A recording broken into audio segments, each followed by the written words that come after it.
life till lager.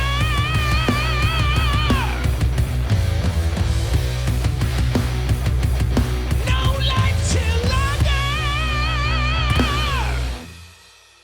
Welcome to No Life Till Lager, a show about lager beer, the brewers who make it, and we that drink it.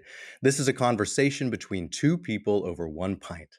My name is Adam Zuniga. I'm a failed master Cicerone. I'm part of the creative team behind the Six Most Metal Breweries and Beer Like and Das movie. And today, my guest is Mr. Jack Hendler. He is the Chief Production Officer, co-owner, and master brewer, as well as author of Modern Lager Beer at Jack's Abbey and the Hendler Family Brewing Company that is based in Framingham, Massachusetts. Hashtag we live for lager. Cheers and thank you and welcome, Jack. Yeah, absolutely. Thanks for having me. Supremely grateful to have you here.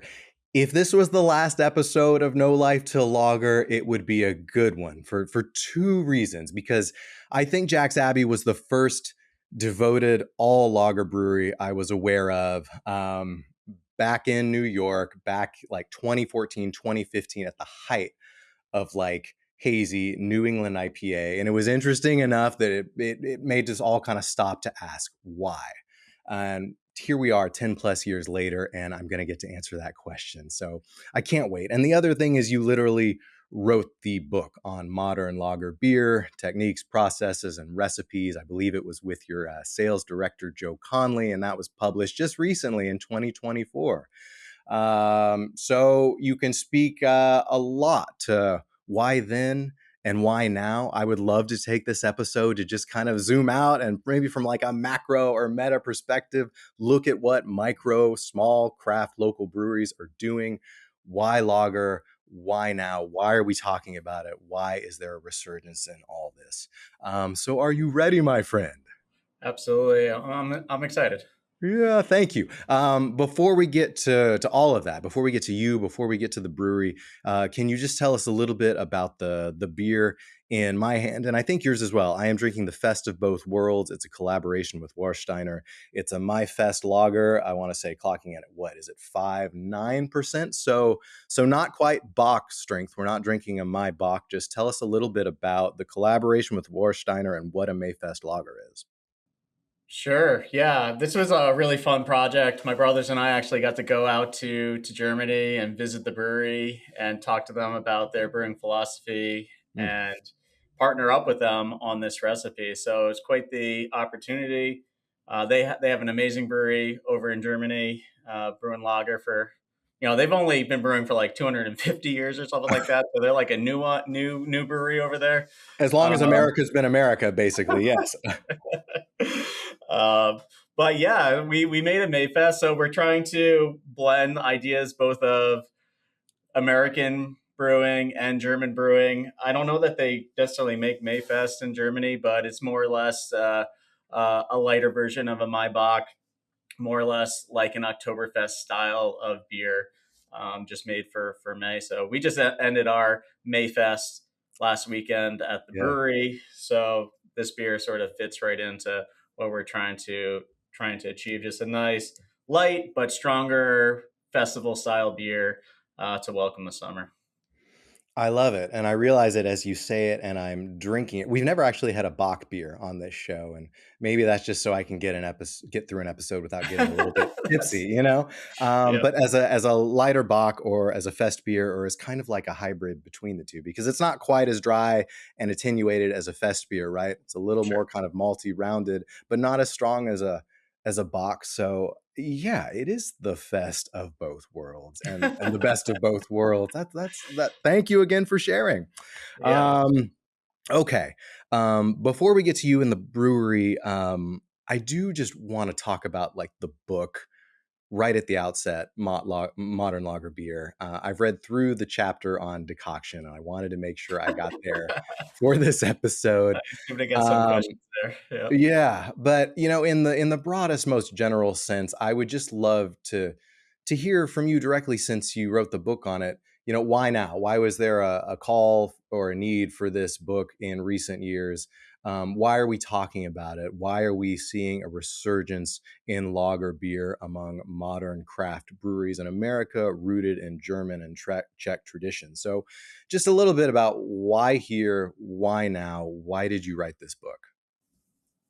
Yeah, so why did I write this book? So this book, probably the concept for this book is already going back to 2018, 2019. I think I created my first Google Doc 2018 with the laying out the idea for this book. Nice. And I was very much inspired by many of the other Brewers Association books on beer styles. You had like Brew Like a Monk and Brew with Wheat and IPA, How to Brew IPA. And there is a day in the brewery, and I don't remember what the question was, but I needed to look up a practical solution to an issue we were having in the brewery. And I'm looking through all my books that I have on my bookcase in front of me here. Yeah. And the answer wasn't there. I couldn't find it. And I'm like, this seems like a really obvious hole in brewing education that needs a solution. So like, there is Kunza. I don't know if you read through that book when you're doing your Cicerone program, but that's like Ah, the textbook of beer, essentially. And maybe I should have. Maybe yeah, that would have made all the difference. Kunza is one of those books where like it's a textbook and it tells you the problem and it tells you what you're supposed to do, but it doesn't tell you how to do it. Hmm. So there needed to be some sort of bridge between some of the basic information out there and that textbook on how brewers tackle these problems that we all have. Anyone who's getting into lager for the first time, or anyone even who's brewed lager for many years, as we had at that point, um, it's great to have some advice from lots of breweries around the country, around the world, on how they are able to make great beer and tackle these problems that we all have. Yeah, yeah. No, I see it and I believe it from reading it. I mean, I love that the book. So first of all, I mean, to your point, yes, by brewers for brewers, but I think you don't have to be a brewer to read and enjoy this book. It's written conversationally, Sure. with passion, with enthusiasm. So for me, it's not just like education; it's entertaining. Yeah. It's a good read.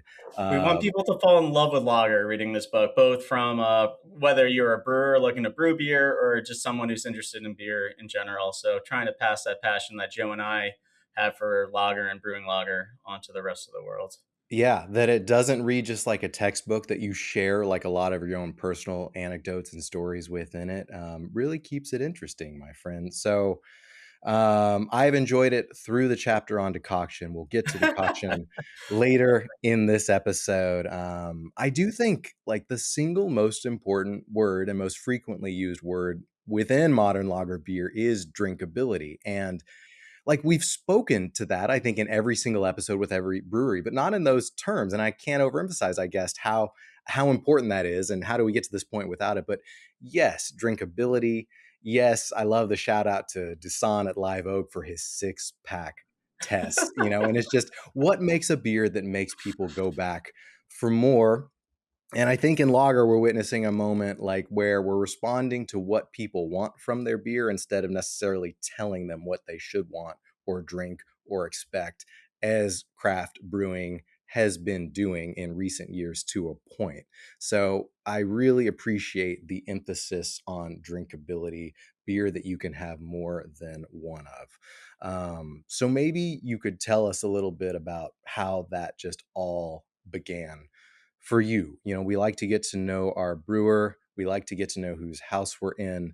Can you tell me a little bit about life before beer, some other jobs you've had, how you ultimately turned that passion into a profession, how you went from, I know a little bit about you, so like hauling ice for your grandfather's business, like up until recent years, I know you were a 40 under 40 at Wine Enthusiast in 2019. So you've clearly made a name for yourself. You're clearly a part of the community in Framingham, outside of Boston, and within Massachusetts and beyond. So tell us about yourself, Jack, before you got here.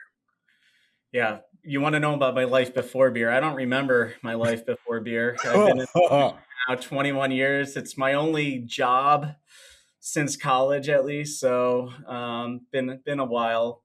but yeah, you sort of touched on it. My real work experience is at the family ice industry. So my brothers and I grew up in a family business.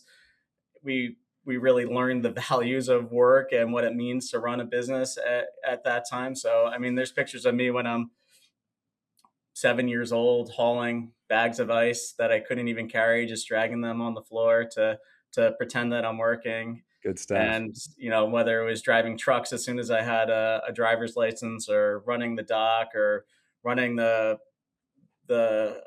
bagging machines. I mean, it was a big factory. I probably is smaller than I remember it in my childhood, but probably a 50,000 square foot building with tons of refrigeration and these huge machines that froze water into ice and then Yeah.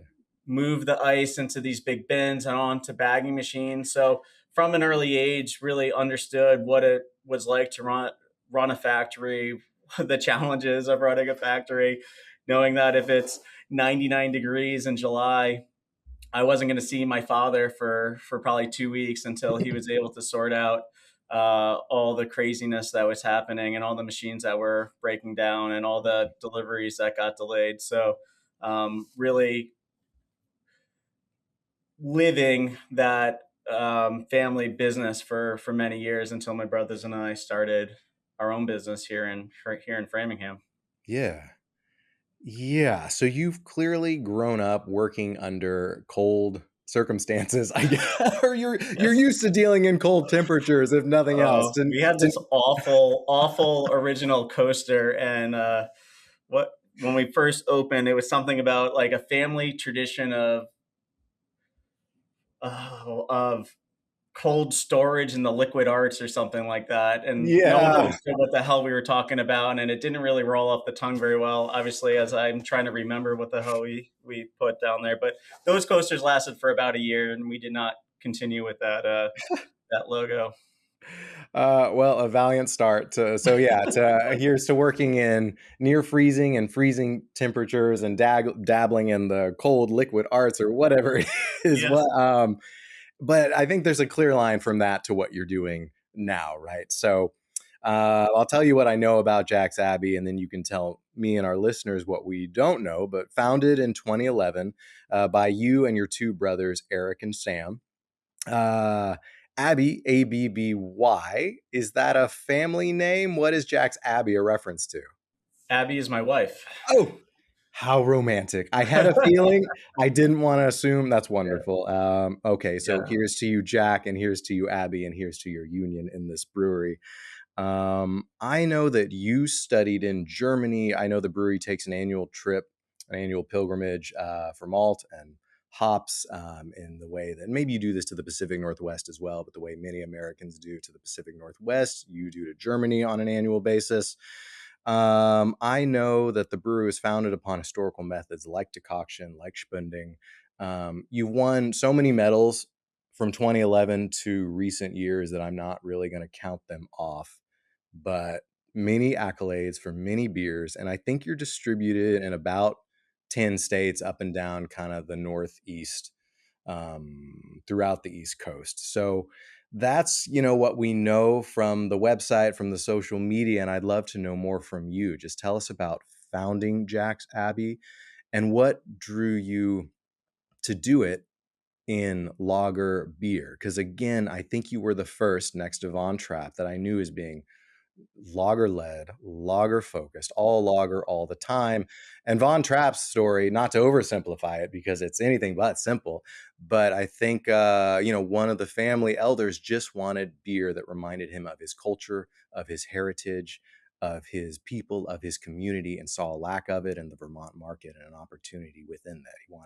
He wanted more beers that he could have more than one of at lunch, So maybe your story is similar, but please tell us, please share.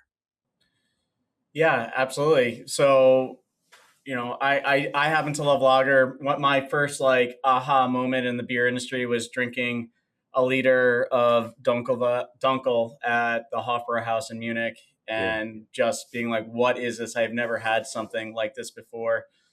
And it's a story I tell a lot, but in 2011 there we had gone from something like 1,500 breweries to 3,000 breweries in just a few years. And a lot of IPA focused breweries. And we thought in 2011, like, holy cow, we were late to the game.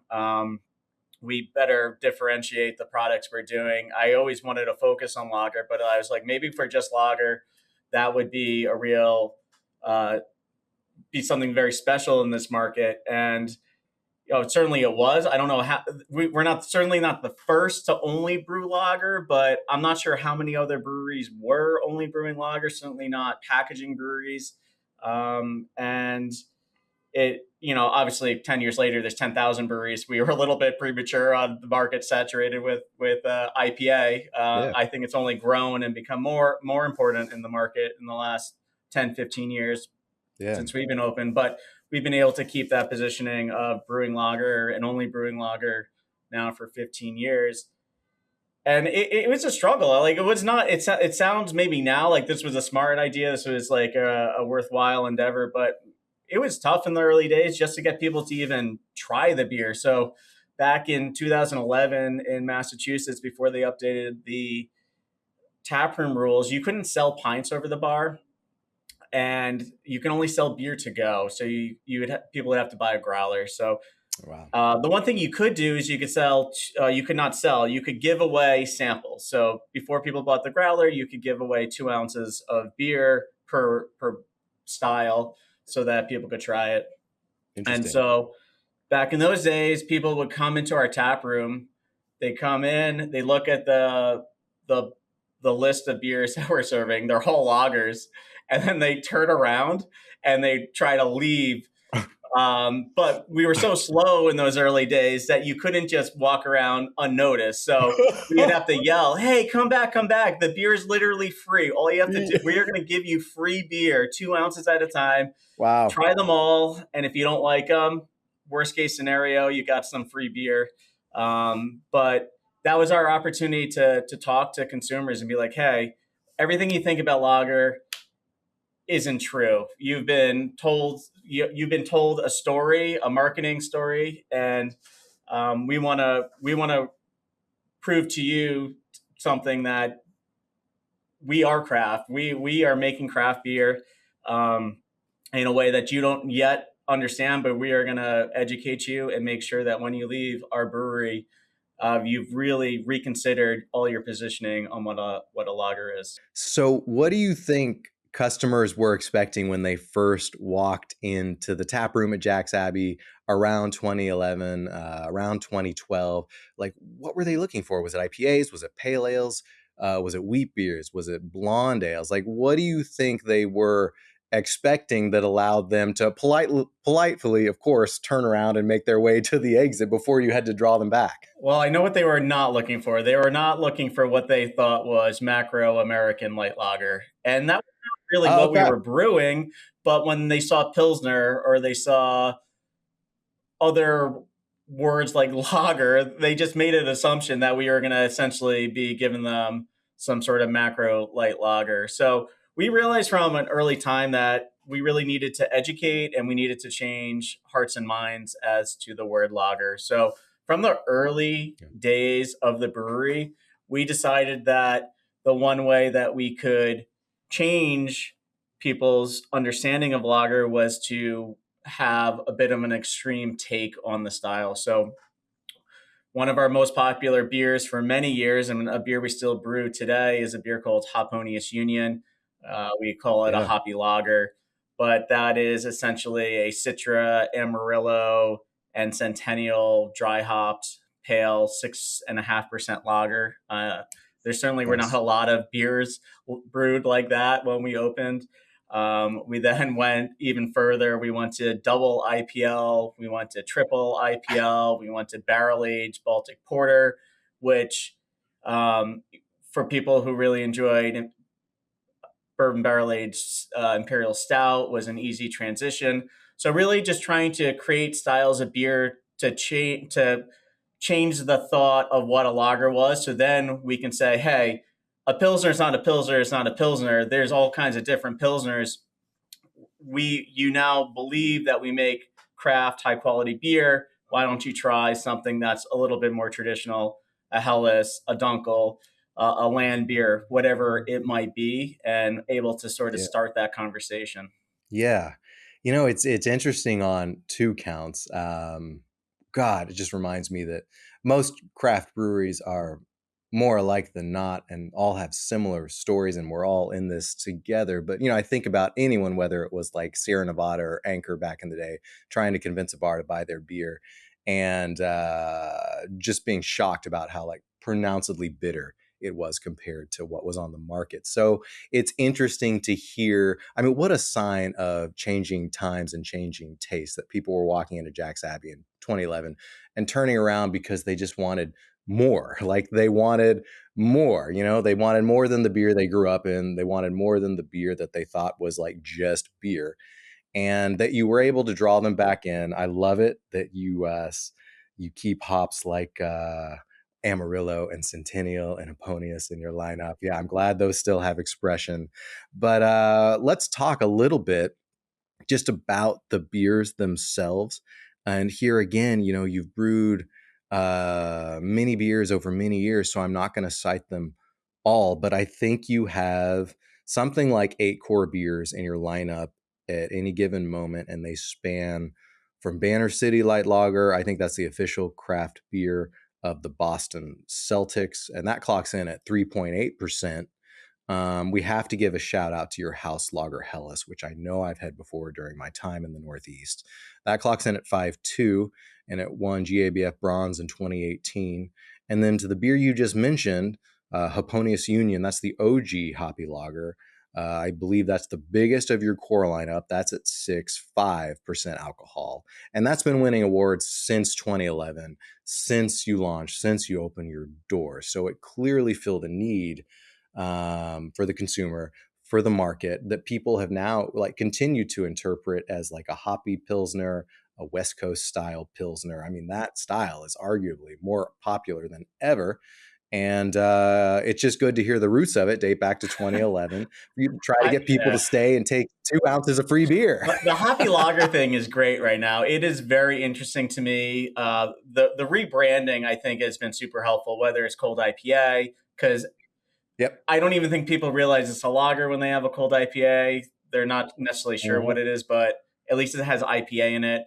And then West Coast Pilsner, I think, is really smart style for marketing. Yeah, we really struggled with what we call these hoppy lagers. We originally called them IPLs, but no one really knew what an IPL was.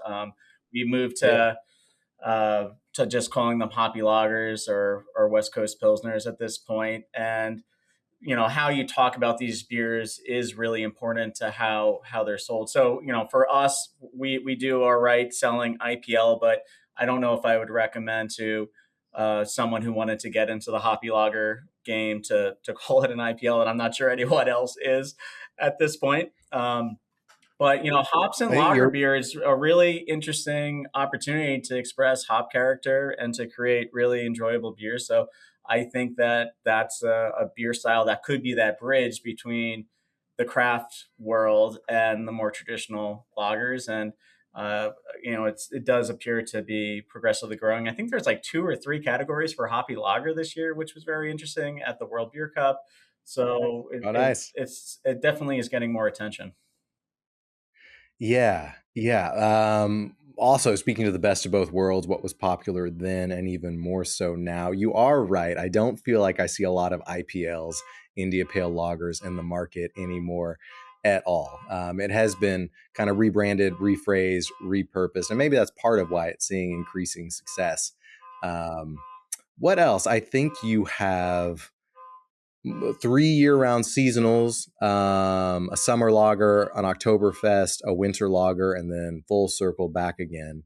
And then there's no shortage of at least 10 kind of specialty releases throughout the year. You run a Loyal to Lager series, which allows you to experiment with modern styles of beer, but still brew traditionally using lager yeast, and that kind of runs the gauntlet from IPA to Baltic Porter, Framinghammer, excuse me, which you mentioned. And I know you release multiple variants of that throughout the year. So in the broadest sense, maybe you can just tell us, like, how did you land on the core beers over time that you now serve and sell? How did you decide on your seasonals? And what's the decision that drives a specialty release at Jack's Abbey? Yeah, our lineups changed a lot. So in the early days, we were focusing very much on craft type styles, whether that it was IPL, Hoppy Lager. Another beer we still brew year round is Smoke and Daggers, a smoked Schwartz beer. I can't believe that beer's still Yeah, alive. That's the third beer we ever brewed, and it's still I'll being come brewed. visit you for that beer at some point. Yeah, I love it. Thank you for your service. So it's amazing. We still make almost 1,000 barrels of smoked Schwartz beer every year. It's got to be one of the better selling smoked lagers out in market right now. It's excellent. But we've definitely transitioned to a more traditional take, and the focus really the last few years has been very much in line with the title of the book: is how do we combine traditional methods with our American ingredients, our American culture, and create something that's really unique to us here in Massachusetts. And a beer like Steffi Chaff, which is I shouldn't be allowed to name beers, but Steffi Chaff is a name of a beer that uses a variety of barley called Steffi. So I did a Oh pun yeah, on Steffi Graf, which I realized I'm really old because no one here at the brewery knows who Steffi Graf is. So no one even understood why the pun was there in the first place. But I it's just hilarious. love the beer. I love the malts, and it's just being able to use a uh, heritage barley variety grown in Montana to create, in my opinion, a more authentically German style beer is hugely important to me and what we're trying to achieve here in Framingham. That is super cool. And I guess we should give a shout out to Framingham because why is it? Is your family originally from there? Is that where the family business was run? Or all your roots in Framingham? Or was that where you chose to set up Jack's Abbey? And if so, why? Yeah, so the ice plant was in Mamaroneck, New York, so just north of the Ah, Bronx, north of New York City. yeah. And why are we in Framingham up in Massachusetts? Well, Abby is from this area, so he Ah, dragged me yes. and then my brothers up to Framingham, and that's where we set up shop. So I was living in Natick at the time when we decided to open the brewery. I had worked at a brewery that's no longer open, but I was working in Boston for 6 years while I was going to brewing school before I decided to open the brewery with my brothers. And Natick Yeah. is the town next to Framingham. And Framingham was sort of an up and coming city at the time. It had seen both the GM factory and the Avery Dennison facilities shut down. They closed something like 7 to 8,000 jobs between the two factories and really devastated the town back in the early 90s. Yeah. So it was just sort of recovering when we decided to move in, and we've been able to be part of the story of that redevelopment of downtown Framingham. I love it. In some sense, maybe right time, right place, even surrounding like existing tragedy, right? I mean, that's the story of industrial America. But to Framingham's roots, I mean, maybe that speaks to why ultimately there was a thirst for lager there, because I mean, lager is historically, at least in America or maybe internationally, like a drink of working class, you know? So maybe there was like a thirst or a need for it. I'm just kind of, it's interesting that you were able to set up shop in Framingham, which I think is just due west or southwest of Boston, and ultimately like survive and be supported throughout this process when so many breweries are shuttering in recent years. So there must be something about the roots and the history there that enabled you to be part of the revitalization of Framingham to present day. Yeah, absolutely. We certainly got embraced by the town when we moved in. They were super excited that we decided to build the brewery in Framingham, and they've been very supportive of us and our endeavors the last 15 years. So since we've moved, we were in a different building a mile down the road, and then the city really worked hard to get us into the building we're in today. That was about Yeah. 10 years ago now. We've been in the new building, and we're continually growing in the space that we're at. And yeah, certainly that connection with Framingham has been vital to our success here. Super cool. Meant to be.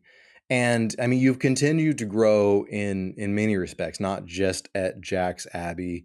But can you tell us a little bit more about like the Hendler family brewing company, which includes Jack's Abbey, Jack's Beverage, which offers contract brewing solutions to people that want to like build a brand, but might not necessarily have the capital to build a brewery. Night Shift Brewing is a part of that, which I believe was founded upon New England style hazy IPA. I remember when Whirlpool Hazy Pale first hit the market, I was all in on that beer.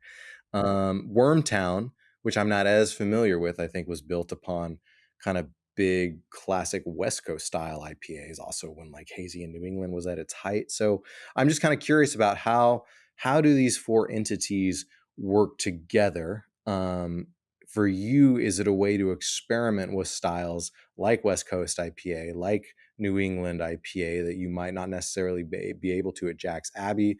Were these breweries that were in need of help and you stepped in?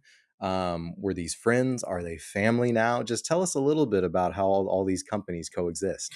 Sure. Yeah. Our company's a little bit more complicated today than it was 6 years ago, for sure. Yeah, this all goes back to COVID though. We were a brewery that was growing for our first 9 years. We grew double digits every single year, and then COVID hit.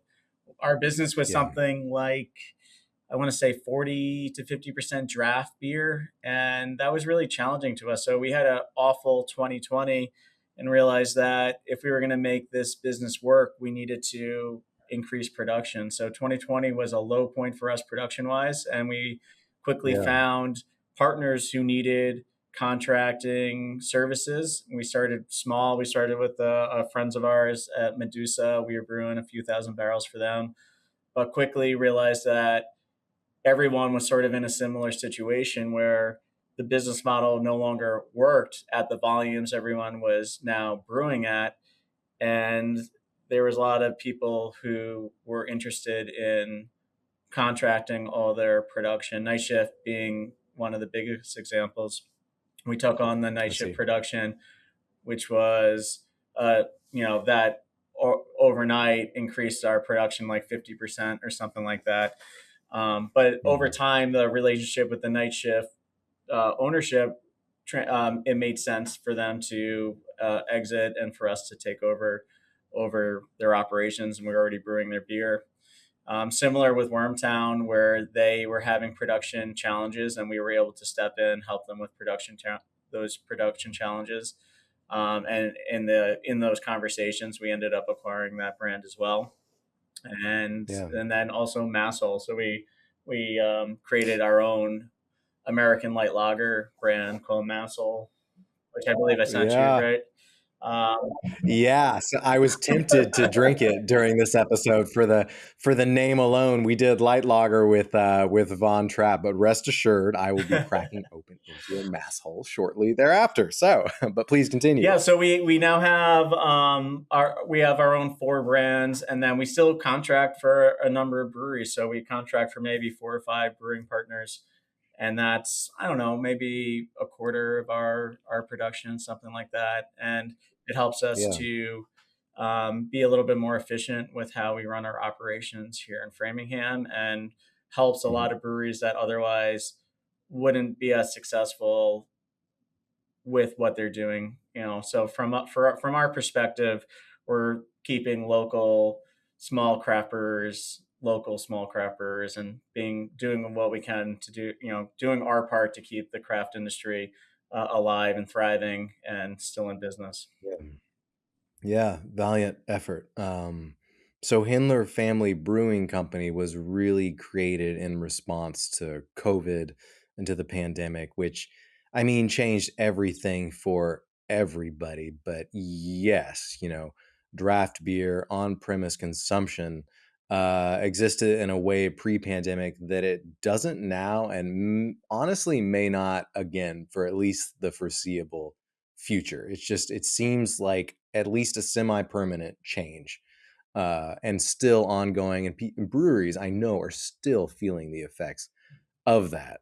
So everyone you work with kind of initially started as contract partners, and you've gone on to inherit the brand for the sake of kind of supporting the local craft brewing community in Massachusetts. Yeah, absolutely. The draft beer on premise consumption thing, it's not a simple solution. It's sort of death by 1,000 cuts. So the reason that it's not going to come back anytime soon is there's nothing you can really focus on. There's too many things that are causing the issues that it's going to take a cultural shift in order to really change that. And so in the short term, the market sort of dictating where we're at, and you're seeing the change. Obviously, it's not a great time for craft beer, but interesting that as we're talking about lager beer, lager is one of the few parts of the craft world that is working, and it's Yeah. not necessarily growing like crazy, but it is at least bucking some of those trends right now. I mean, it's a bright spot. It's a good story to tell, that it's in the green and that it's up right now, where everything else might be comparatively red and struggling, pre-pandemic versus post-pandemic. Yeah, no, I think it's a great thing, and that's part of why we started this podcast. Just because, I mean, the running joke for so long, right, was that it might finally be the year of the lager for craft breweries. And year after year, that seems to become less and less of a joke. And I love to see breweries investing more and more in it. So if that's a bright spot and some positive outcome in response to COVID, in response to the pandemic, I am personally grateful for it. And I'll say again, it's great that you created like a larger parent company and offered contract options to breweries that you want to still continue to see thrive in the market. We In that just spirit, jumping on the year of the lager thing. So we've sold a yeah. shirt that said the year of the lager, and it has every year since we've been open crossed out, and it's like, is this finally the year of the lager? And that's an interesting question. I wouldn't say we're quite to the year of the lager yet, at least the craft lager. Yeah, yeah. I think we still need to see a little bit more success. It's such a small part of the market. It's still under 10% of scan data right now. Mm. So, I don't know what makes it the year of the lager, but I am very optimistic that lager is potentially that one thing that can turn this around, at least from the beer perspective. I know everyone's diversifying into other products, whether it's RTDs or teas or seltzers and things like that. But from a beer perspective, I think a craft lager might be the one spot that might have an opportunity to swing the tide. Yeah. I agree. I mean, just anecdotally, I can say from attending Great American Beer Festival around 2015, 2016, I saw like a joint conversation between Vinny Chilurzo and Matt Brynildson, and everyone was tasting Pivo pills and STS pills side by side, and kind of doing what you do at GBF and like rubbing your chin or scratching your head. But it was clearly what most people weren't there for. And the fact that Russian River and Firestone were drawing people's attention to it struck me again in the same way when I first heard of Jack's Abbey and tried your beer in New York, knowing there was someone devoted to it in Massachusetts from those early years. Like, it stuck with me. And I love that we are seeing continued positive momentum for lager beer among craft breweries right now in this moment. And I think most breweries found it in recent years. Maybe if they were founded upon like rotating IPAs, right now, if you walk into their tap room, you will find at least one, if not multiple attempts at German and Czech Pilsner on the board, because they're responding to not just like the taste and the trend, but the want and the need from customers in this moment, which is really interesting. And Jack's Abbey and Firestone Walker and Russian River have all shaped that, and all the breweries on this show have been a part of that conversation. I am reaping the benefits of it, so thank you. In that spirit of just collaboration, talking about working with Night Shift, talking about working with Wormtown, and also talking about the Warsteiner collaboration we're drinking right now, can you tell us a little bit more just about brewery collaborations how you decide who you want to collab with, like what makes it different and special and unique. Because we just had Von Trapp on the show, and they sent me the Austrian export Nice. lager, which is really interesting that you did with them. So I would love to hear a little bit more about like just collaboration beers from Jack's Abbey, and also in that same spirit of collaboration and celebration. Tell me about like some regular festivals and events you host and attend, because you mentioned that you just had My Fest, which is like the German spring celebration Sure. of lager. I know you participate in Porch Fest, which is kind of like an outdoor music series in Somerville, where musicians are just invited for like impromptu performances, and you brew a beer for it. That is amazing. And of course, you have an Oktoberfest. So just tell us a little bit more about collaborations with other breweries Jack's Abbey has done or would like to do, and festivals and events you regularly throw or participate in at the brewery. Yeah, so there's a interesting with the growth of lager beer, there's this growth of lager festivals. And next weekend there's two of them. There's Log Jammin' and there's the Notch Forever Lager Festival. So I'll be at the Notch Forever Lager Festival next week. Wasn't Oh, able to nice. get to Log Jammin', but I've been to the last three log jammings down in Philly. So those have been a lot of fun.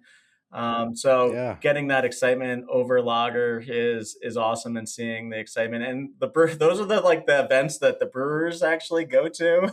They get to Yeah. actually enjoy being there and having a beer. So I'm looking forward to next weekend. But yeah, as Wonderful. far as collabs, part of the book and the really exciting thing about writing this book was that Joe and I were able to travel across the country and across the world and visit breweries, talk to them, learn how they're brewing, why they're brewing the way they're brewing, and we've created a lot of relationships with the brewers that we spoke with while writing the book, and we've definitely partnered with a lot of them to collaborate. But it's just nice having friends in the industry that have similar philosophies and being able to actually enjoy their company and have a beer with them sometimes. So Sure. Yeah. all for the collaboration side of the industry. I think that's still fun, and little blip there during COVID with less of them, I suppose, but able to Yeah. start getting into that again. And from us, we're just looking to promote lager, so may not necessarily be an all lager a lager focused brewery that we're gonna brew with, but if we can help to push the story about brewing lager lager education, that's definitely a part of what we're trying to achieve here. I love it. I love it. Yeah. No, as good a reason or better to collaborate than most. And shout out, of course, to Notch, and of course to Human Robot. And I know someone else is hosting Log Jammin' this year, and I hope you have a Wayward great Lane this time year up at in Waverly outside Lane this Albany year. or upstate New York. Yeah. And I hope you have a great time representing at Forever Lager. Um, Speaking about your book again, there are a couple questions I've just always wanted to ask brewers. And again, since you literally wrote the book on modern lager beer, um, these are a few just for you. Before we move on to kind of wrapping up with, I always love to have a lightning round and something I ask everyone at the end of every episode.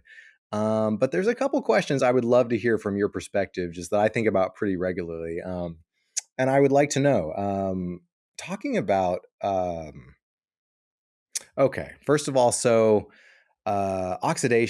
oxidized hops. I would imagine that within 10 miles of you and I both sitting right now, like a problem with most beer on the shelves at any given retailer is oxidized hops, like hoppy beers that have Sure. started to like display notes of honey, of sherry, call it what you will.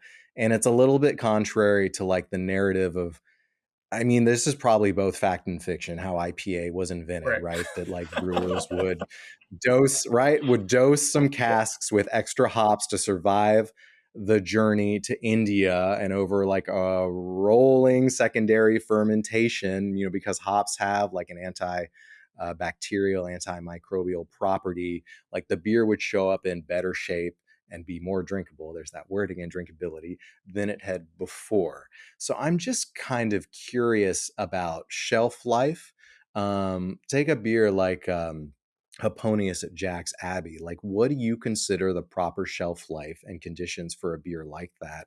And I would just like to know, at what point do hops go wrong? At what point do hops go bad? Is this a consistent problem just because we're seeing such heavy-handed dry hopping in the market and in modern American craft styles right now? And it's as simple as the fact that they're not being boiled, and these alpha acids are not kind of broken down in that way. So the hops are just kind of living in this tiny headspace in the bottle, the can, or what have you, and oxidize so quickly as a result.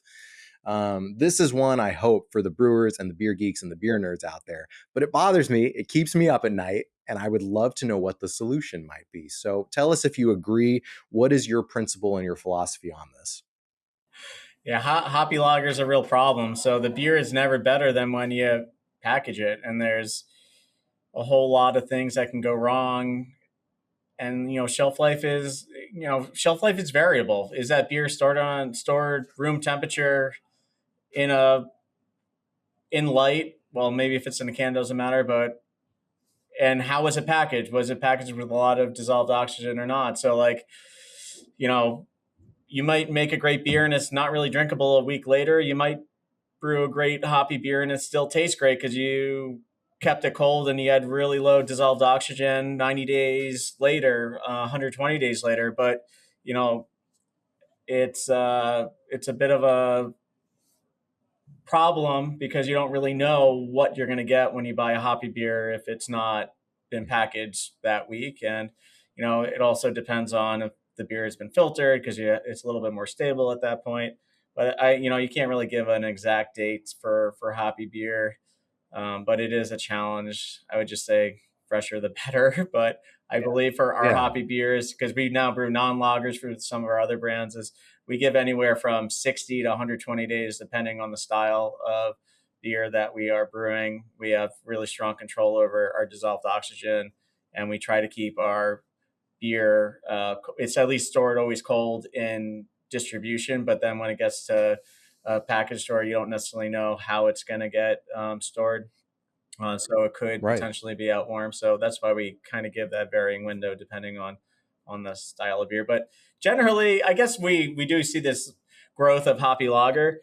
But for generally with lager beer, you're not necessarily too concerned about hop oxidation, except if you're talking about like kettle hot side hop oxidation, which is an important part of lager brewing, um, Yeah. which is a very different type of oxidation versus what you would see from dry hopping or hops that are in a finished product.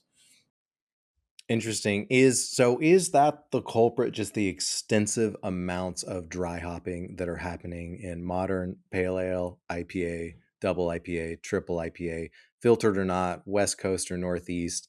Is that what is kind of leading to oxidized hops in the market and shorter shelf life?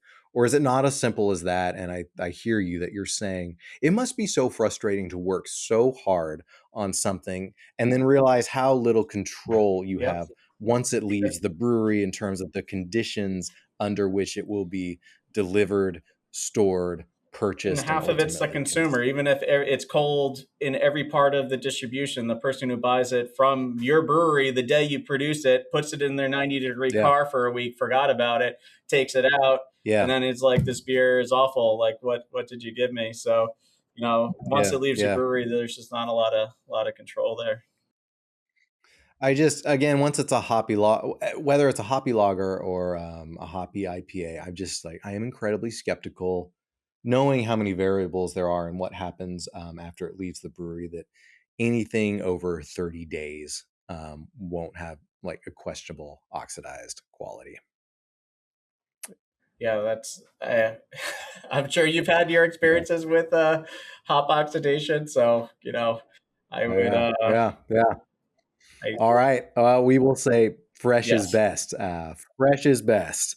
And there's one other question on quality I want to address with you because I didn't get through this chapter, but I started it. And I love it that you talk about carbonation being the fifth ingredient.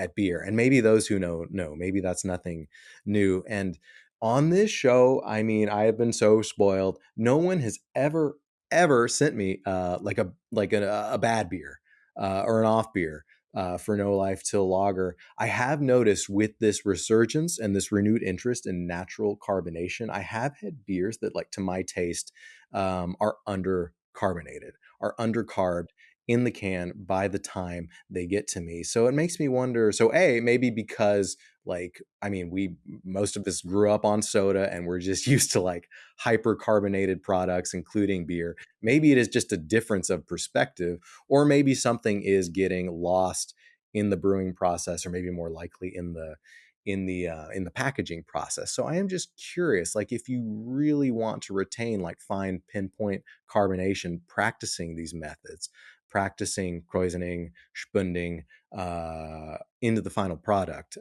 into the can, into the bottle, how do you feel like you really retain the proper level of carbonation in the final beer? Yeah, there really shouldn't be any difference in carbonation, whether depending on what type of carbonation process you're doing. That should be something you're testing. So if you're getting undercarbonated beer, I wouldn't necessarily blame the process. Maybe just a misreading of that. But I think it goes into some of the one of the big points that Joe and I make in the book is that there's so many myths and misunderstandings surrounding lager beer, the production of lager beer, how and why you do certain things, just the way we talk about lager in general, even ourselves, whether brewers who brew lager, we use this language that really stereotypes what lager is. We always talk about clean and crisp. We always talk about these things that don't necessarily translate or actually make sense to what lager is. And when carbonation being a good point here is that even in the U.S., with all the lager production happening, there's very few brewers that are doing natural carbonation. Maybe a Yeah. handful that we met.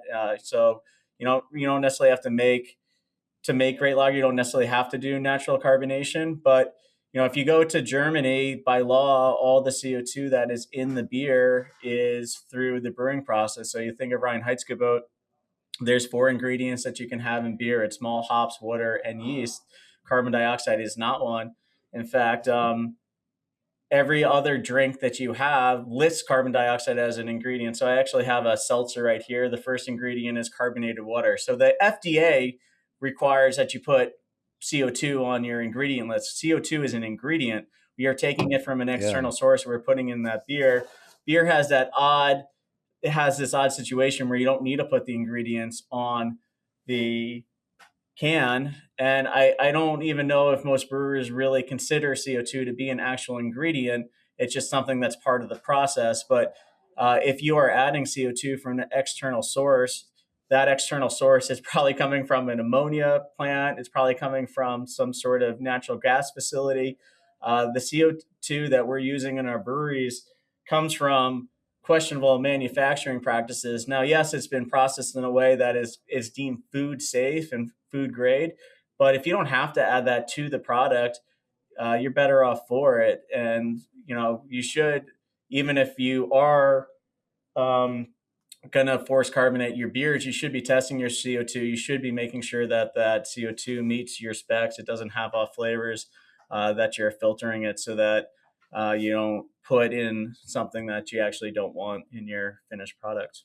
Yeah, I think it's just, maybe there's just not as much romance and fanfare around CO2. It's not as much fun to talk about Yeah, as malt, hops, yeast, and sure. water, But I guess you don't realize it until it's missing or it's off, until like your beer is flat or close to, and realize how important it is.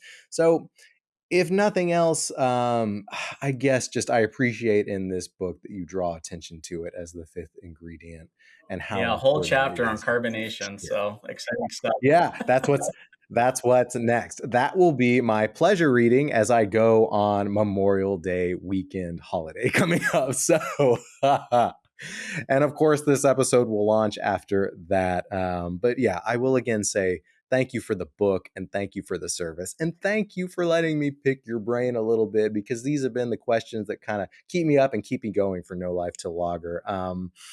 Can I ask you a few fun questions before we wrap up, and then we're going to have to talk about Sure. decoction because Jack at Von Trapp made me promise to give you more than a word and more than a sentence for decoction. So we're gonna do that. But before we get there, tell me a little bit about brewhouse music. I would love to know what you and what your team like to listen to at Jack's Abbey while you're brewing. So, admittedly, I have not brewed a beer myself in a few years now. We've updated our computer software, so I no longer know how to brew. So I don't. You won't find me in the brewer's office very regularly. I, Um, I was going to ask like how hands-on you still are at this point. And of course, like I'm sure this is your baby and your presence looms large, but I wasn't sure if you were actually like day-to-day brewing or Well, I not. am involved at the brewery every day. I'm more on the quality innovation side these days. I'm not actually doing the day to day brewing anymore. So we do have a pilot facility. So every once in a while, I'll be on the brew deck of the 7 barrel pilot, testing something Fun. out. But more often than not, I am uh, working through process changes, working through new recipes, working through new ingredients, and trying to continuously improve. So that's the whole goal. Is that we're not resting on our laurels. We always think we can make our beer better, whether it's processed through less DO or it's a new malt variety. And malt's something we didn't talk about really, but malt's something that's on my mind a lot, that I talk about a lot. Certainly hops get a lot of attention in the craft beer space. I really love to see barley get a little bit more attention. How many Yeah. brewers actually know the variety of barley that they're using? When it comes to American Tiro, frankly, I don't even know what varieties of barley come in our bulk two-row American two-row deliveries is not really all that important, but I can tell you every variety we use on the lager side, why we're using it, and really trying to get more involved in the brew house operations and how we use our malt to really distinguish our beers and create unique products here. Yeah, I mean, you're right. Maybe malts, maybe everything is under discussed compared to hops in this moment. And part of why we started this show and part of the twists and turns I've taken in the beer industry were motivated by the fact that I've forgotten the taste of malt. So I agree with you. It's a primary importance. We have to get a shout out to like a local malt store where I'm based in Alameda, Admiral Malting, just because their slogan is no malt, no beer. Awesome. And that is the fundamental truth. That is the fundamental truth. So, regardless of whether you're brewing day to day or not, tell us a little bit about what you used to like to listen to when you did. Tell us about what your team likes to blast at Jack's Abbey there in Framingham to get the job done throughout the day. What do you and your team like to listen to? Well, it varies a lot, and I know which brewer is brewing based on what music is going. Whether it's like death metal, I know which brewer is listening that. I know if it's Fish, which brewer is on shift. I know if it's like classic rock, who is brewing. So we have 6 brew shifts a day because we have 2 brew houses, 3 shifts. And so there's a lot of different opinions. So there certainly is not one style of music that's happening. It's whoever gets to be in charge of the music at any given time. So you got 2 people every shift fighting over what channel or what station needs to be playing. Yeah. Well, that cements my ongoing theory that in every brewery you will find a metalhead, but I've had to kind of expand it to say you'll also find a deadhead. So yeah, you will hear metal as you will the Grateful Dead or Fish, but I'm glad you have both and everything in between. Very Yeah, alarming when it goes yeah, from one to the yeah. other, though. Yeah. No, that is the battle for good and evil, the fight for the playlist, for the radio dial, for what have you. Yeah, it's very real to this day. But I'm glad you have both, and I'm glad you come from a musical brewery, Jack. Um, What about non-alcoholic beer? And this question I think is good for you just because we've talked a lot about the response of the craft beer industry to COVID, to the pandemic, how it had to adapt and change since. And non-alcoholic beer is a part of that conversation because we've seen a rise in the category, in the quality, in the consumption ever since the pandemic. So just tell us a little bit about what you think about non-alcoholic beer. Do you make it? Do you sell it? Do you serve it? How does it fit into the modern conversation with lager when people are trying to drink less beer, lower alcohol beer, non-alcoholic beer? What do you think? Non-alcoholic beer has been on my mind a lot recently. We've actually invested in a tunnel pasteurizer. So we have a tunnel pasteurizer at the brewery. It is not currently installed yet. We're hoping early 2027 we will have that operational and give us the ability to actually package NA beer. But I guess my opinion on the style or the category over the last few years is that we've seen some fairly remarkable improvements in the quality of non-alcoholic beer in just a few years. My opinion a few Yeah. years ago was that there really wasn't much drinkable, and now there's just an amazing quantity of really high quality product out there that is really, I think, going to help grow that category instead of, so you're going to enjoy an NA beer when you get it now because they taste good for the for the most part. And Yeah. that's a big shift and something that we're excited to get into. So we're working on a few styles ourselves, both lager and with some of our other brands here at the brewery to figure out what makes the most sense for us. The big problem with NA beer is that it has to be pasteurized. So the pasteurization is something you need to consider when you're developing these recipes. So hoppy beer does become a little bit challenging with these beers because as you already talked about, degradation and oxidation, you're basically doing that to the beer as you pasteurizing it. So it will uh, make you have to reconsider your recipe a little bit. But these are the things that we're jumping into now as we prepare to launch beer next year. Nice, nice. I mean, I'm glad you see a want and need in the market, and hats off to any brewery willing to address that. Just do you feel like alcohol? There is narrative around alcohol now that almost seems like it's an additive, like people just like brewers just go in and kind of add it to the beer for the effect, whereas alcohol is also arguably as an essential ingredient in traditional beer as anything else we've been talking about, carbonation or whatever. So alcohol, it has body, it has flavor, it has character. And just what do you think the best way is to address that, to brew for that once the alcohol is removed or not present? That is the challenge there, and I think part of it is you're not necessarily trying to fool people anymore, but you do want to create something that still tastes good. So, there is an ethanol in it, right? It is a different product, but you can get closer than you have been in the past with some of these new technologies and yeast strains. And um, there's some other interesting processing changes that we're working on to make NA beer to build body back up. But Yeah. again, like, is it going to be 100% the same product? No. But again, I think it's more about creating an experience that's enjoyable, whether or not it's an exact replica. Well said. Very well said and much agreed.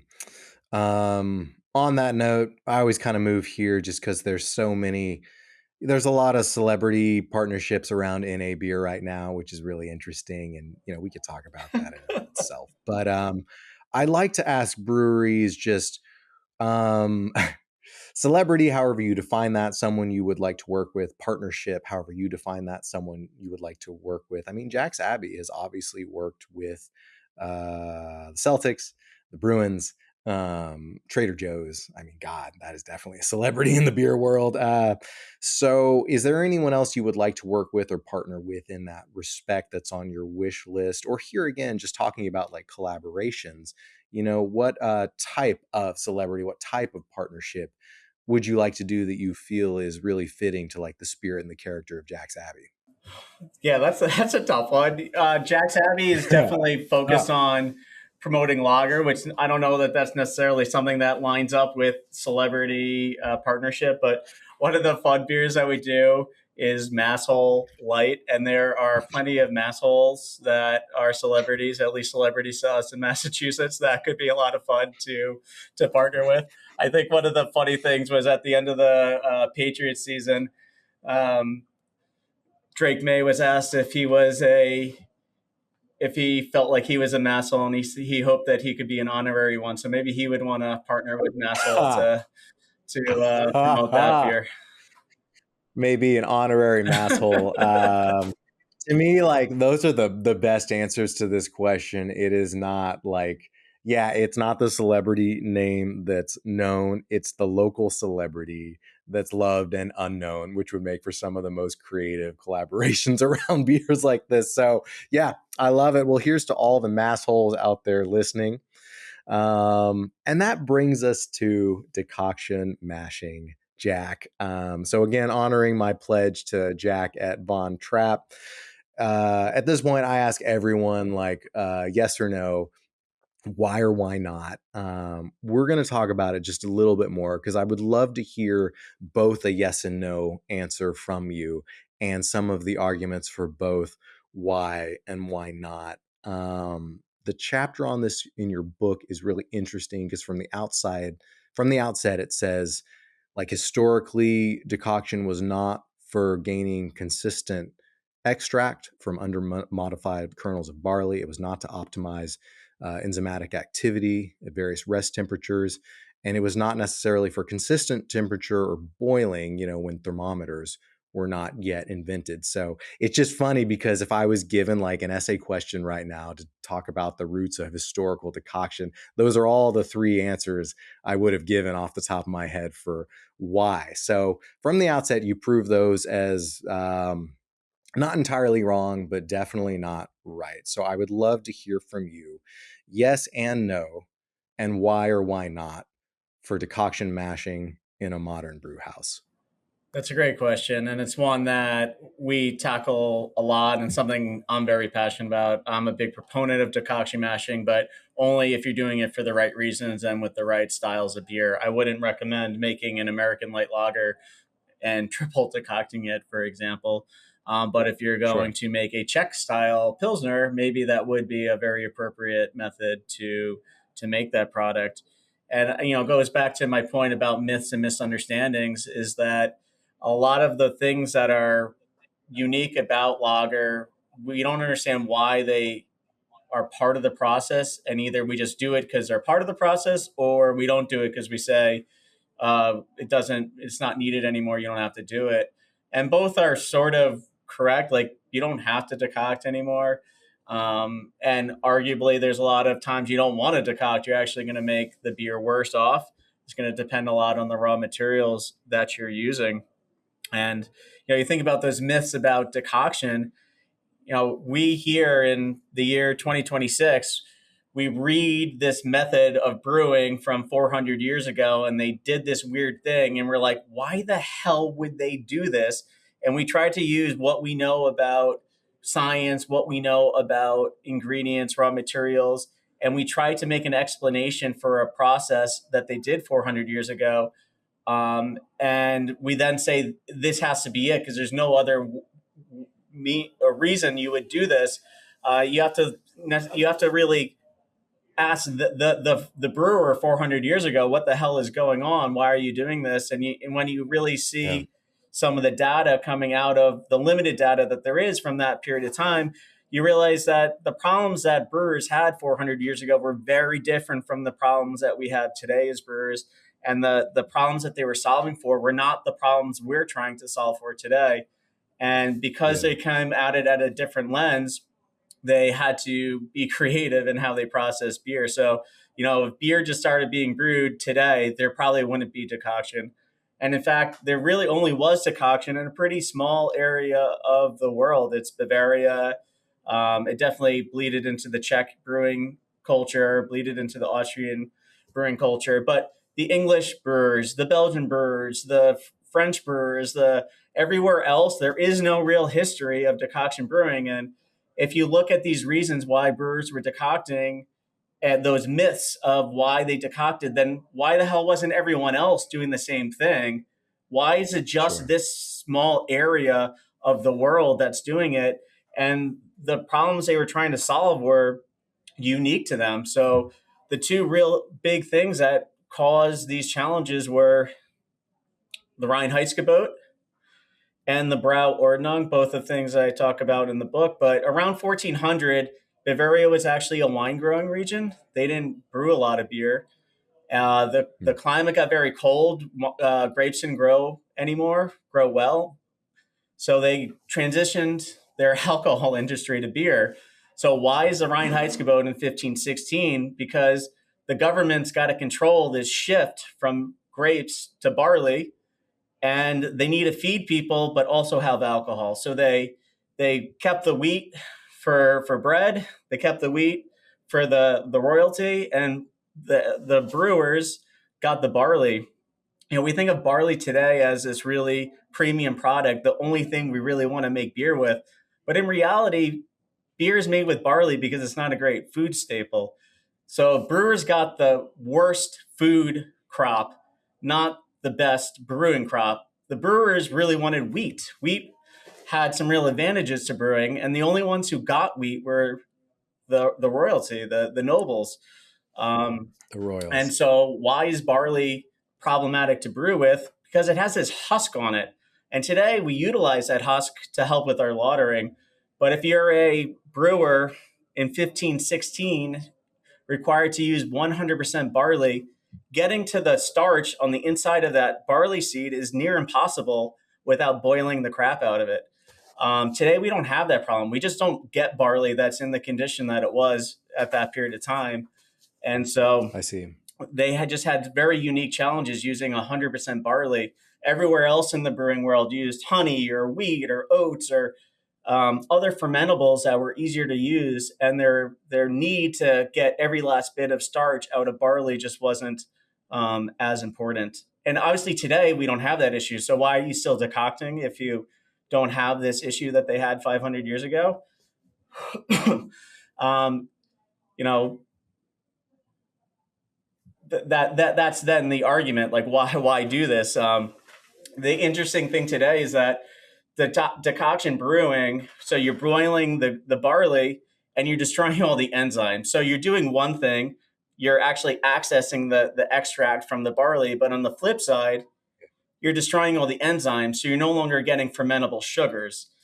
So the Yeah. beer you're actually fermenting 500 years ago has something like 40% attenuation. So if you brew a 12 Plato beer, you probably get like a 2% beer, maybe a 2.5% beer coming out. Versus today, you brew a 12% beer, you're at 5.5%. You're at double the ABV.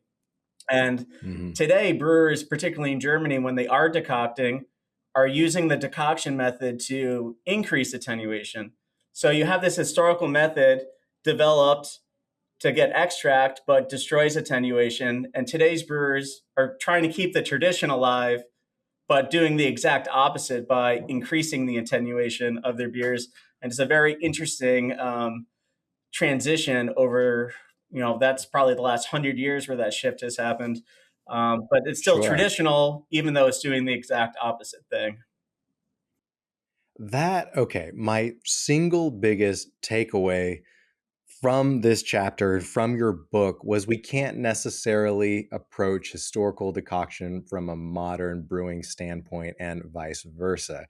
As you just said, historically breweries maybe had to decoct to yield a high protein dexterous wort to survive extended cold conditioning and maturation, and to keep feeding the yeast over that time. I think that everyone knows the Reinheitsgebot, the Brauordnung. I'm sure maybe I've read that on some level before, but you really drove it home, and how important it was to the production and evolution of lager beer. So yes, I get it that you can't necessarily approach then as now or now as then.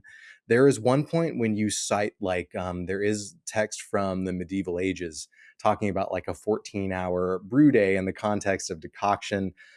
This might sound like a bit much, but reading that, the fact that I am a fan, an observer, a supporter, an interpreter, like that somehow makes me feel connected to my humanity and the history of this Yeah. species. I know that sounds a little bit over the top, but that is what beer means to me and does for me. Yeah, can you imagine Um, having to mash for 14 hours? Like that's a crazy amount of processing of what takes probably your average brewer right now. They're mashing in for like 30 minutes, maybe an hour or something. If you're decoction mashing, like our longest mashes are 3 hours and we're doing double decoctions in 3 hours. So it's a big yeah. transition. I appreciate the answers on the show that I've been given in terms of just, you know what, we want to brew a traditional Czech lager in homage to it. So we're going to approach this just another ingredient and a part of their process. The Czech thing is I interesting. have, I hate to like preach, but Czech lager, which I did not know, is a geographical appellation, and you can only be called Czech beer in the Czech Republic if you do three things. You have to double decoct it, you have to use Czech ingredients, fair, and you have to use a two-stage fermentation process. So you need to ferment in one vessel, rack it to a lagering tank. Um, and just like here in the U.S., you can't call your sparkling wine champagne. There is this yeah, tendency, I think, for American brewers to call their beers Czech style without doing any of the things that is required to be Czech beer. And uh, something that we didn't know about when we wrote this book, something that we've changed since. So anytime we do call a beer a Czech style lager now that we brew here at the brewery, we ensure that we meet those three requirements, that it's yeah. double decocted, two-stage fermentation, and uses Czech ingredients. Obviously, there's no legal requirement here in the US to call something Czech lager, but I still think it's would be fair to at least reconsider the use of that term if you're not going to abide by what the rules of Czech beer are. That's really interesting. It makes me think. So going back to the point about you can go to any brewery now that was maybe founded upon IPA and find a German or a Czech Pilsner on their lineup, right? And I've been doing that, and I will often have like their Czech Pils, which is objectively good but unremarkable or unidentifiable in a lineup. It really tastes similar to like all their other beers, and like probably very similarly made to their ale production, right? And no shame in that, but it doesn't have like necessarily the character or the identity or the depth of flavor I've seen otherwise. So at that point I started to think, well, they're clearly not built for decoction, so maybe this is the difference for decoction, or an argument to like decoct or not, as you say in your book, right? But, and I'll just finish this and then give you the last word and we'll move on. Ever since then, I have really come to realize and appreciate, like I had friends at Geist House reach out recently and say, hey, we just put a beer in the tanks that we think you'll love, come visit in a few months. And I'm like, oh, that is, and they don't decoct. And I'm like, I think that is actually the secret to why I am so drawn to, and why their beer tastes so good. The fact that they are giving it the kind of time and space and real estate in their brewery, the love and the labor to nurture this beer over a period of months to enjoy. So that's not an end all be all answer to decoct or not, but to me, it is a really compelling argument that, well, yet another ingredient, which I think you have said, we know Kevin Davey has said on this show, that like time is arguably as important to your beer as anything and everything else. Do you agree? Time's incredibly important. It doesn't necessarily mean that it has, what is the time though? I think it's going to vary based on the type of beer. And, uh, you know, I think the crispest, most crushable beer we brew is done in 2 weeks. And it's the least flavorful beer that we brew, we put out in 2 weeks. On the flip side, we're brewing beer that we're putting out in 8 weeks of similar ABV. And it depends on the techniques you're using to brew it, and every style of beer has a different reason. That's one of the big things for me, is that we talk about clean, crisp, neutral flavor or no yeast character. To me, that's really boring. So, Yeah. not that I don't like American light lager, we brew one ourselves, and it has a time Yeah. and place, but you could be really interesting with lagers, have a lot of character in beer, and that often takes longer to make. The longer you lager, you're probably doing that for a reason, depending on your fermentation process. And you're probably also getting what would otherwise be an off flavor in your beer. And we talk about off flavors a lot in the book, where people have this aversion to thinking that lagers should never have any off flavors. But in my opinion, the best lagers have arguably a lot of off flavors, at least compared to American light lager. When we first started Interesting. fermenting beer, we were technically flawless. We did a modern hybrid fermentation. We started cold. We let the beer warm up. We didn't have any ester. We didn't have any fusels. We didn't have any acetaldehyde. We didn't have any sulfur. We didn't have any diacetyl. There was not a single flaw you could point to in the beer. But in the end, the beer was boring. Ah, And the one thing that really changed the flavor of the beer is when we started to naturally carbonate. So what happens when you naturally carbonate? You're bunging that tank, and you're trapping all the off flavors. And I always, in the early days, was like, why can't I make beers like the Germans? I keep making these technically really quality beers, but they don't taste like Bavaria. And as soon as we started naturally carbonating, it was like, oh my goodness, my beer tastes like Bavaria now. And I realized Bavarian beer tastes like fermentation character that would otherwise have left the tank and left a very neutral beer. But in the end, because we kept all that fermentation character, that off flavor that would be otherwise an off flavor in American light lager, we really increased the drinkability. We increased the enjoyment of that beer, the flavor of that beer. So I think it's important about how we talk about lager, why we're lagering beer, and some of the expectations of the flavors we're getting. there's clearly no one answer to this. I love all the emphasis on process in your book, but there's clearly no one process to achieve one desired end. And I will say, like, you definitely made me want to visit Franconia. I visited Berlin, visited Munich when I was in college. That's where I had my beer epiphany, maybe similar to your own, but never really traveled the Franconia region. And I think that would be probably one of the most like dynamic beer trips you could make. And to your point, you will not see one of the same thing expressed the same way from one brewery to the next when they have among one of the largest collections of breweries per capita for that area. So I think just to wrap up this talk about decoction, just in at the end of the day, at the end of the brew day, does it give enhanced malt character that you can't necessarily achieve with specialty, highly modified modern malts? Yes and no. It depends on how you're decocting. So, and also depends on what malt you're using and when you're decocting. So, if you're doing the Czech style double/triple decoction, absolutely. The you cannot replicate the flavors. You could. I know a lot. There are plenty of modern Czech brewers that still use some specialty malt when they're making pale lager, but they are still double decocting, and that double decoction process is a very important part of the flavor profile of those beers. That being said, if you're using highly modified malt and you're doing what we would call a simplified decoction, you're going to get the least amount of character in that beer. And it also depends on how you're heating it. If steam is at a lower temperature than direct fire. So there's a lot of different reasons from a flavor perspective that you might want to use it. So the more decoctions, the hotter the temperature, the less modified the malt. These are all going to be factors on the intensity of the flavor contribution. It can be from almost unnoticeable to the only thing you notice in the beer.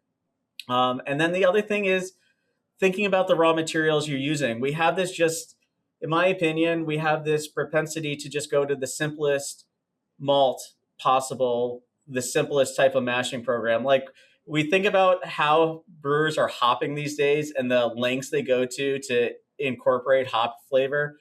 Like you could spend hours dry hopping or adding all these hop products to a tank of beer, but can you really not spend an extra hour of mashing to create some really unique flavors or use some new malts? You think about all these local craft malters who are either using local heritage regional varieties of grains that may not have the same modification level as the big maltsters, or you're purposely going to malts that were processed in a certain way that require you to use decoction in order to get the most out of them. And that's something that we're Sure. certainly looking at when we're getting malts. We don't want the commodity malt. And frankly, that's the German malt we get from Europe, as well as the two-row we get from the US. They're all designed to do a 30-minute, not a 30-minute, a 5-minute mash. They're not designed for decoction mashing. And what you get is a lot of beer that tastes very similar.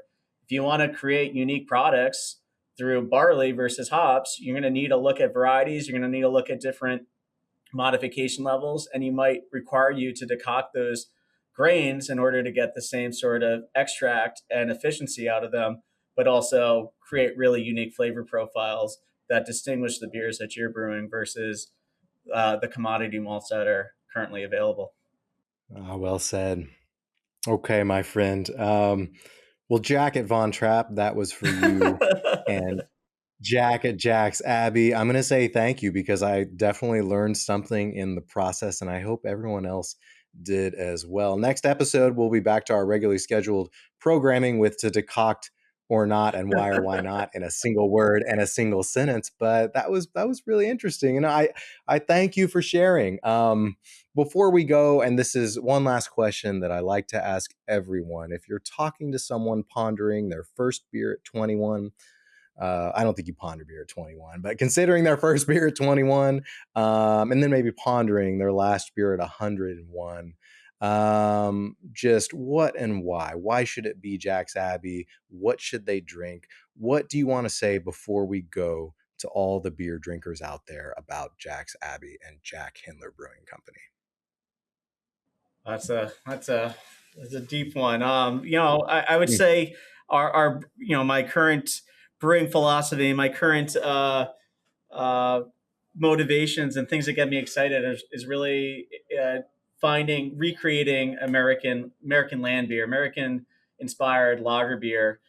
We do that through a lot of different products here at the brewery. I already mentioned Steffi Chap. It's that beer that really utilizes a unique variety of barley, but trying to recreate beers that are unique to us, not just recreating German beer, recreating Czech beer, recreating American light lager, really being thoughtful about the ingredients we're using, the ways that we're processing them, and getting something that's unique and true to ourselves here in Framingham.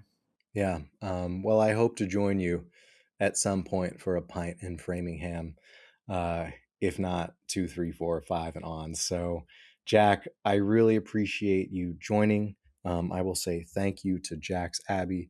Thank you to your brothers, Eric and Sam, and thank you to Abby of Jack's Abbey. Thank you for sharing your beer with me, your time with me, and joining No Life Till Lager. So, if you like what you're hearing, yes, like, subscribe, follow No Life Till Lager. Help us hit the road and make a better kind of beer show. Help me back to the Northeast so I can share a pint of lager beer with Jack in person in Framingham, Massachusetts. And until I get there and until we get to where we're going, I will say good night and good lager. Jack, thank you so very much. Cheers. Thank you. Cheers. No!